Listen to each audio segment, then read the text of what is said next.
Assalamualaikum warahmatullahi wabarakatuh. Kami dari kelompok 7 akan mempresentasikan materi mengenai sampling. Sebelumnya izinkan kami memperkenalkan diri. Perkenalkan, nama saya Arif Asidik dengan NIM 2312055. Perkenalkan, nama saya Flora Selviana dengan NIM 2311352. Nama saya Safana Janita dengan NIM 2311051. Mungkin boleh buat teman-teman untuk perhatikan videonya. Masuk ke pembahasan pengertian sampling. Sampling merupakan proses mengambil sampel dari sinyal analog pada interval waktu tertentu untuk mengubahnya menjadi sinyal digital. Proses ini digunakan dalam digitalisasi sinyal seperti suara, gambar, atau data sensor. Tujuannya untuk memungkinkan sinyal analog dapat diproses oleh perangkat digital seperti komputer. Nah, penerapan sampling ini digunakan dalam komunikasi digital seperti telepon, internet, pengolahan citra, dan rekaman audio-video.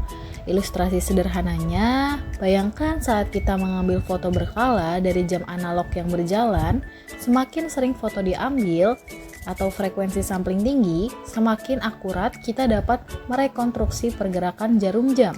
Jika terlalu jarang atau frekuensi sampling rendah, posisi jarum jam akan terlihat salah. Penjelasan lebih lanjut, terdapat beberapa pertanyaan dan juga jawaban yang telah kami analisis. Untuk pertanyaan pertama, beri gambaran sebuah sinyal waktu kontinu yang bersifat periodik berupa sinyal sinus dengan frekuensi F sama dengan 5 Hz dan fase awal 0 sama dengan pi/2 radian. Setelah dilakukan percobaan, terdapat grafik dengan penjelasan berikut. Grafik menunjukkan sebuah sinyal sinusoidal murni yang dimulai dari nilai maksimumnya. Fase awal pi/2 menyebabkan pergeseran horizontal pada grafik dibandingkan dengan sinyal sinusoidal yang dimulai dari titik potong sumbu waktu. Dan sinyal ini memiliki amplitudo 1 dengan frekuensi yang dapat ditentukan dari persamaan matematisnya. Melanjutkan yang dijelaskan oleh tes apa ya, mungkin lanjut ke nomor 2. Ulangi langkah tersebut untuk nilai F 10 Hz, 20 Hz, dan 30 Hz. Sementara pas awalnya ditetapkan data sama dengan 0 untuk semua kasus. Mungkin dari analisis grafik di samping gitu loh. Terdapat frekuensi dan jumlah siklus. Frekuensi menunjukkan berapa banyak siklus penuh yang terjadi dalam 1 detik. Grafik pertama memiliki 10 siklus penuh dalam 100 detik sesuai dengan frekuensinya yaitu 10 Hz. Lanjut di grafik kedua memiliki siklus penuh sebanyak 20 dalam 1 detik sesuai dengan frekuensi F sama dengan 20 Hz. Lanjut di grafik ketiga memiliki 30 siklus penuh dalam 1 detik sesuai dengan frekuensi F sama dengan 30 Hz.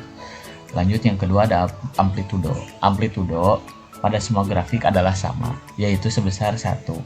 Ini berarti setiap sinyal berosilasi atau bergerak naik turun ya, antara -1 dan 1. Amplitudo menunjukkan besar osilasi dan dalam kasus ini amplitudonya tetap konstan. Yang ketiga ada fase awal. Semua sinyal ini dimulai pada titik waktu T sama dengan 0. Hal ini menunjukkan bahwa fase awalnya adalah θ sama dengan 0. Akibatnya, grafik gelombang terlihat simetris pada awalnya. Yang keempat tuh ada kepadatan siklus. Ketika frekuensi meningkat, jarak siklus per detik bertambah. Hal ini menyebabkan jarak antara puncak-puncak gelombang semakin rapat. Dengan kata lain, grafik dengan frekuensi lebih tinggi akan terlihat lebih padat dibandingkan dengan frekuensi yang lebih rendah. Mungkin lanjut ke soal nomor 3 gitu. Berikan persamaan untuk sinyal gambar berikut ini. Nah, mungkin lanjut ke gambar yang pertama. Nah, dari gambar yang pertama didapatkan grafik A, yaitu grafik fungsi tangga. Dari grafik fungsi tangga ini memiliki fungsi sinyal A terhadap waktu dirumuskan. Nah, X itu sinyalkan A terhadap waktu dirumuskan sebagai sinyal X terhadap sinyal A terhadap waktu. Nah, dengan amplitudo 1 waktunya berarti lebih besar atau sama dengan -2 dan lebih kecil dari -1 pun untuk selanjutnya gitu. Nah, untuk grafik fungsi tangga memiliki persamaan lengkapnya adalah nilai sinyal A terhadap T sama dengan 1 pada interval negatif 2 dan negatif 1 dan 1 dan 2 menunjukkan bahwa fungsi berada pada tingkat rendah pada kedua sisi. Lalu ke nilai dari sinyal A terhadap T sama dengan 2 pada interval negatif 1 dan 0 dan juga 0, 0 dan 1 yang menunjukkan kenaikan fungsi ke tingkat yang lebih tinggi. Dan di nilai ketiga yaitu nilai 0 di luar interval tersebut. Grafik ini sering digunakan untuk merepresentasikan perubahan sistem diskrit seperti logika saklar atau status sistem. Mungkin lanjut ke grafik yang kedua. Mungkin dari grafik yang kedua, grafik B, fungsi segitiga. Grafik ini adalah fungsi kontinu yang menyerupai bentuk segitiga persamaan. Matematisnya memiliki 3 bagian. Yang pertama ada kenaikan linear dari negatif 4 ke negatif 1 dengan gradien positif. Lalu yang kedua nilai tetap pada negatif 1 dan 1. Nah, ini negatif 1 dan 1. Lanjut yang ketiga ada linear 1 ke 4 dengan gradien negatif atau mengalami penurunan. Nah,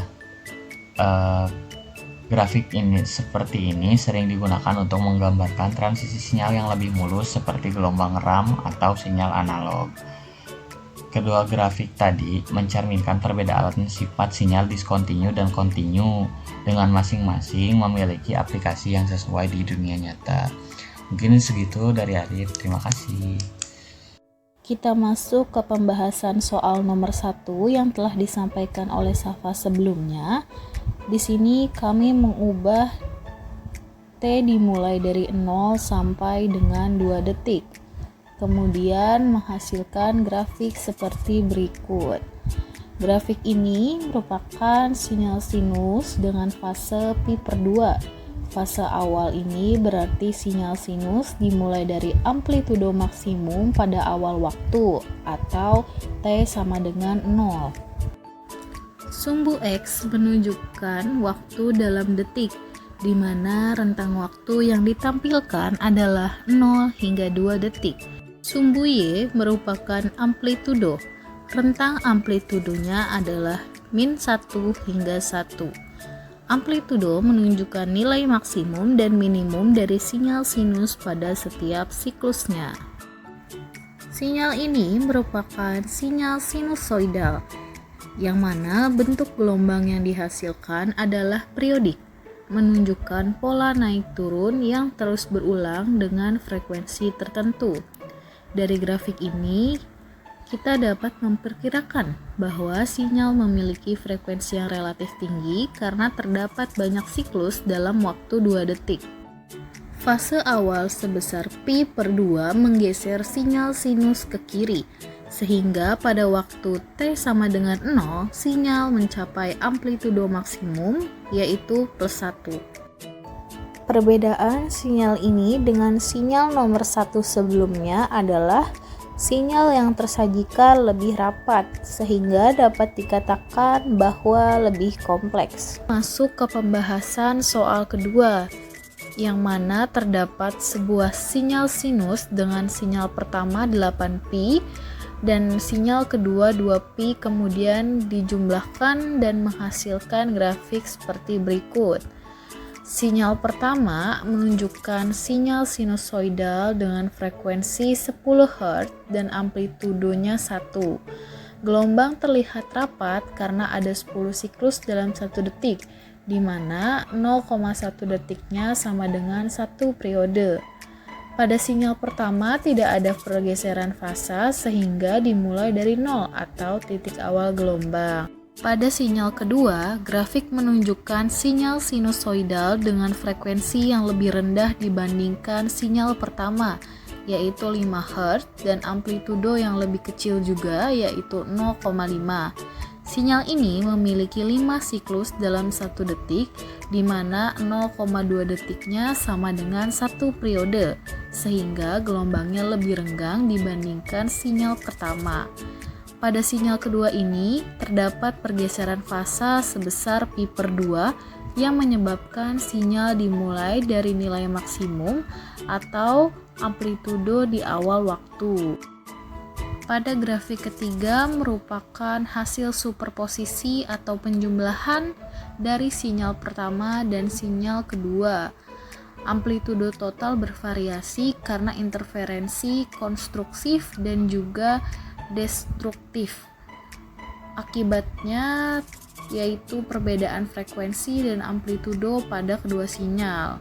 Pola yang terlihat adalah bentuk modulasi amplitudo dengan frekuensi utama mengikuti sinyal pertama atau lebih tinggi, dan perubahan amplop dipengaruhi oleh sinyal kedua dengan frekuensi yang lebih rendah. Amplitudo maksimum dihasilkan dari penjumlahan amplitudo kedua sinyal, yang dimana sinyal pertama amplitudonya 1 dan sinyal kedua amplitudonya 0,5 sehingga menghasilkan 1,5. Sedangkan amplitudo minimum terjadi saat kedua sinyal saling melemahkan.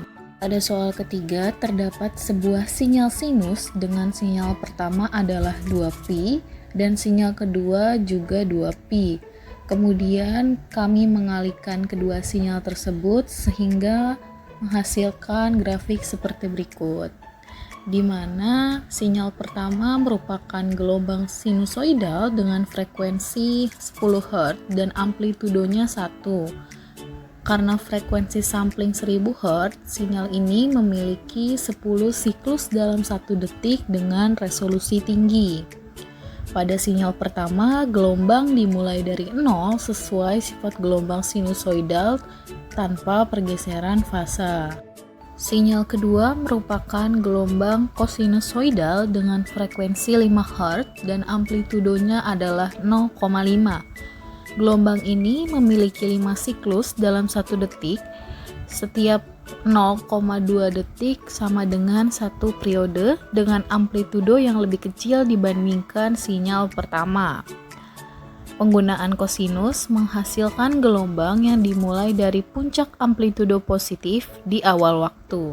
Grafik ketiga merupakan hasil perkalian dari sinyal pertama dan juga sinyal kedua. Hasilnya merupakan sinyal dengan pola modulasi amplitudo di mana frekuensi tinggi dari sinyal pertama 10 Hz termodulasi oleh amplop sinyal kedua yaitu 5 Hz. Amplitudo sinyal berubah-ubah sesuai dengan sinyal kosinus. Kesimpulan pada materi ini yaitu, sampling dalam konteks sinyal digital bertujuan untuk memahami bagaimana sinyal kontinu diubah menjadi sinyal diskrit agar dapat diolah secara digital. Pada seluruh penjelasan dan analisis yang telah dilakukan, dapat disimpulkan bahwa pengerjaan soal ini memperkuat pemahaman tentang manipulasi sinyal sinus dalam berbagai kondisi. Dengan menggunakan MATLAB, konsep ini dapat divisualisasikan dengan jelas. Selain itu, pemahaman tentang sifat dasar sinyal waktu kontinu dan sifat-sifat seperti frekuensi, fase, dan bentuk sinyal dapat dianalisis secara matematis.